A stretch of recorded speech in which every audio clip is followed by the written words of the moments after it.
कक्षा 1 10वां सप्ताह दिनांक 6 अक्टूबर 2022 के लिए हिंदी और गणित में जो कालांश हैं वो देख लेते हैं।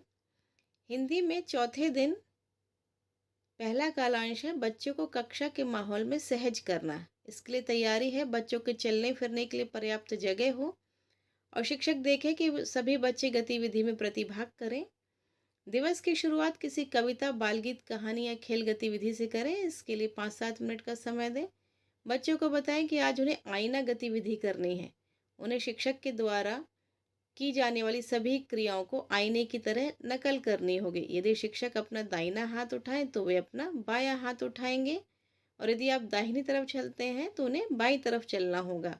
बच्चों को उसी तरह शिक्षक की क्रियाओं की नकल करनी होगी जिस तरह आईने के सामने करने पर छवियां दिखाई देती हैं।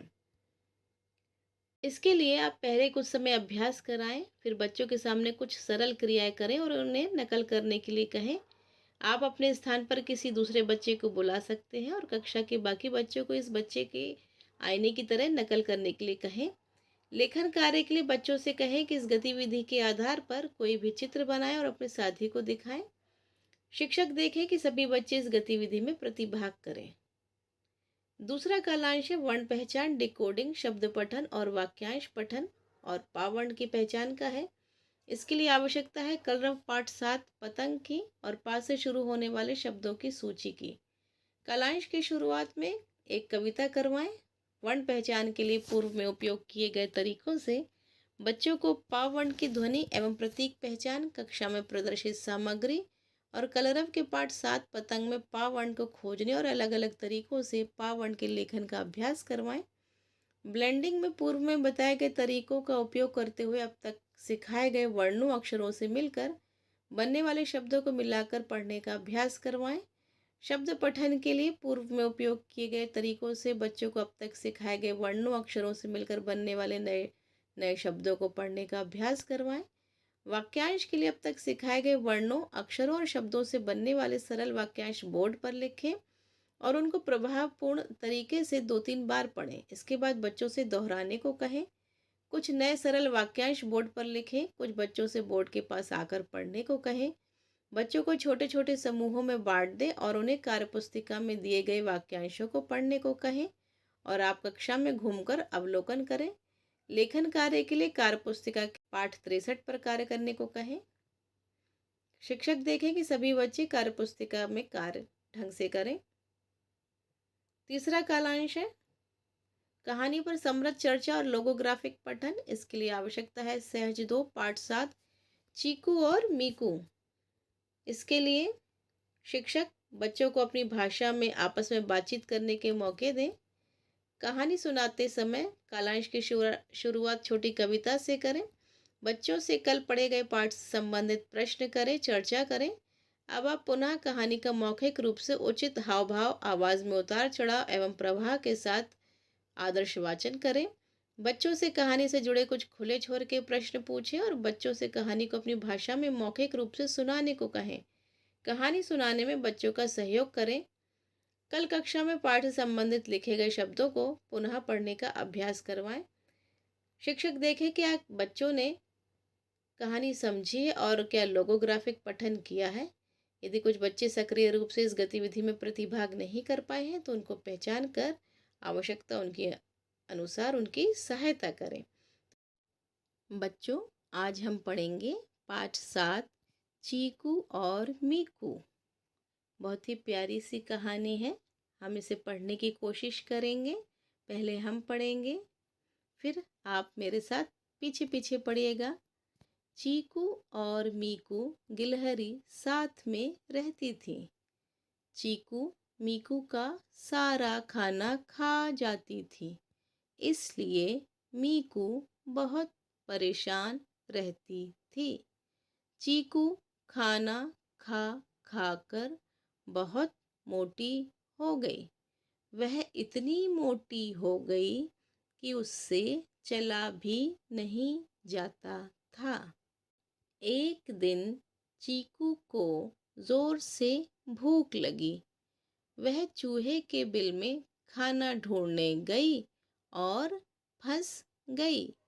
मीकू दौड़ कर गई और चीकू को खींच कर बाहर निकाला।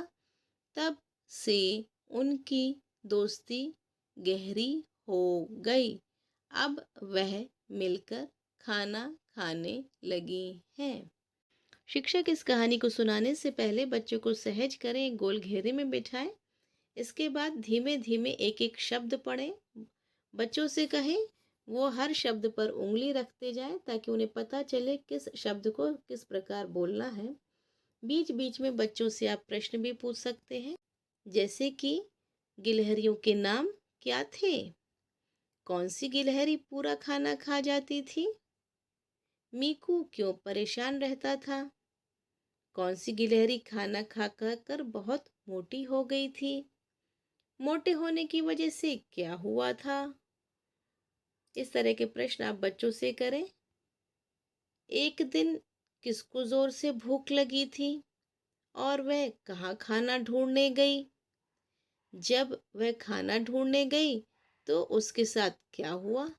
इस तरह के प्रश्न आप बच्चों से करें, कुछ खुले छोड़ के, कुछ बंद छोड़ के।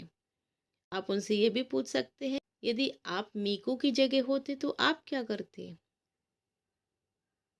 उनको कहानी कैसी लगी? और उनसे कहें कि आप अपने शब्दों में कहानी सुनाने की कोशिश कीजिए। ये थे हिंदी के तीनों कालांश। अब वो कार्यपत्रक देख लेते हैं, पाठ 63। ये है वो कार्यपत्रक। चित्र को पहचान कर उनकी पहली ध्वनि अपने साथी को बतानी है। जो भी पा वर्ण है उस वर्ण के नीचे गोले में रंग भरना है, फिर लिखना है प, फिर मिलाकर पढ़े पा, नाप, बाद, पास, इस तरह। काला बादल, बरसा बादल, ये वो कार्यपत्रक है। 10वें सप्ताह में 6 अक्टूबर चौथे दिन जो कक्षा 1 में गणित के लिए कालांश है उसमें सबसे पहला है अभ्यास गतिविधि 1, यानी कि जो सोमवार को हमने गतिविधि करवाई थी उसी का रिवीजन है। 1 से 9 तक की संख्याओं की तुलना करना है। इसके लिए आवश्यकता है संख्या कार्ड की। कक्षा के बच्चों को 9 के समूह में बांट दें। सभी समूह को कदवार खड़ा होने को कहें। सभी बच्चों को क्रमवार गिनती करने को कहें। सभी की संख्या पूछकर स्पष्ट कर दें कि ये संख्या ही आपका क्रमांक है। समूह के बच्चों से पूछें कि एक बड़ा है या 9। बच्चों से बारी बारी संख्या में बदलकर छोटी संख्या या बड़ी संख्या पूछें। बच्चों से पूछें कि छोटी संख्या वाले बच्चे आगे और बड़ी संख्या वाले बच्चे पीछे क्यों हैं। बच्चों को उनके द्वारा किए गए कार्य को अपने शब्दों में बताने के लिए पर्याप्त समय दें। शिक्षक बच्चों को अभिव्यक्ति करने में मदद करें। फिर बच्चों से पूछें 7 और 5 में से कौन बड़ा है। 8 से छोटी कोई भी एक संख्या आप लिखकर बताइए। दूसरे कालांश में अभ्यास गतिविधि 2 जो आपने मंगलवार को करानी थी। 1 से 9 तक की संख्याओं को आगे और पीछे के क्रम में गिनकर लगाना है। आवश्यकता है संख्या कार्ड की। 9 बच्चों के समूह बनाकर प्रत्येक समूह को एक सीधी रेखा में कदवार खड़ा करें। प्रत्येक बच्चे का नामकरण संख्या से करें तथा बच्चों से अपनी संख्या याद रखने को कहें। अब बच्चों को संख्या नाम से पुकारे, पूछें कौन सा बच्चा आगे है या पीछे। सभी बच्चों से बारी बारी से प्रक्रिया कराएं। अब क्रमशः एक एक बच्चे को पहले आगे से बच्चों की गिनती करवाएं, फिर पीछे से गिनती करवाएं। सभी बच्चों को अपना अपना क्रम याद रखने को बोलें। यदि आगे से शुरू करें तब भी वही क्रम संख्या और पीछे से शुरू करें तो भी वही क्रम संख्या। बच्चों को उनके द्वारा किए गए कार्य को अपने शब्दों में बताने के लिए पर्याप्त समय दें। अब प्रश्न पूछें, क्या तुम 1 से 9 तक की संख्याओं को उल्टे क्रम में लिख सकते हो?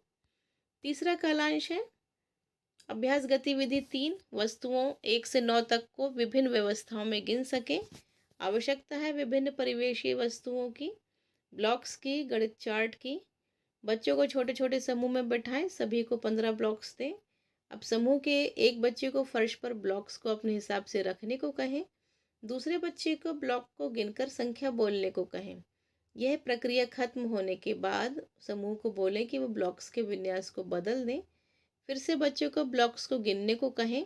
समूह को इस प्रक्रिया को ब्लॉक्स के अलग अलग विन्यास के साथ दोहराने को कहें। कुछ देर बाद ब्लॉक्स की संख्या बदल दें और इसी गतिविधि को दोहराएं। बच्चों से पूछें ब्लॉक्स के विन्यास बदलने से क्या उनकी कुल संख्या बदल जाती है। तो ये थे गणित के तीनों कालांश। फिर मिलती हूँ आपसे अगले दिन की कार्य योजना के साथ। तब तक के लिए गुड बाय।